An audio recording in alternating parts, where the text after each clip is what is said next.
Hey, good afternoon, Neil. Simple Futures. It's Thursday, end of day review after, a sideways day. My goodness gracious.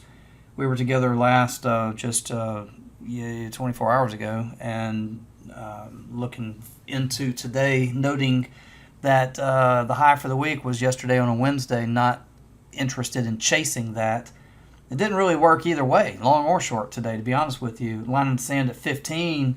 You can see we come down into 15 three times this morning and held trades. Look at, there's yesterday's high. Trades the entire day at yesterday's high right there. It's just sideways, choppy overlap. Nothing today.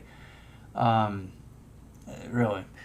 But so tomorrow PCE, and then remember, since it's end of quarter, last day of the month, we've got the walkaway trade at 1 o'clock where you sort of start, leaning short at 1 o'clock Central, Chicago time, 2 Eastern. And two chances there for volatility. One in the morning, PCE, and then two, walkaway at 1 o'clock Central tomorrow. And outside of that, just note that SPX goes out today at 43.95. That big open interest strike's down at 43.20. That's 75 lower, and so we're a lot higher than what I kind of had in mind we were going to be this time of the month. But it is right.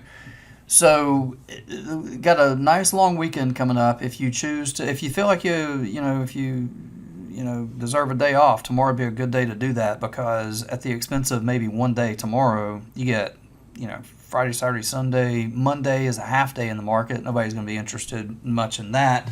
Tuesday's closed, and you can go all the way until Wednesday of next week. So if I'm not with you again until then, let me wish everybody a good, happy 4th weekend and holiday weekend, and we'll kick things back off for the back half of the year, starting next week on Wednesday. All right, after the holiday weekend. Take care until then.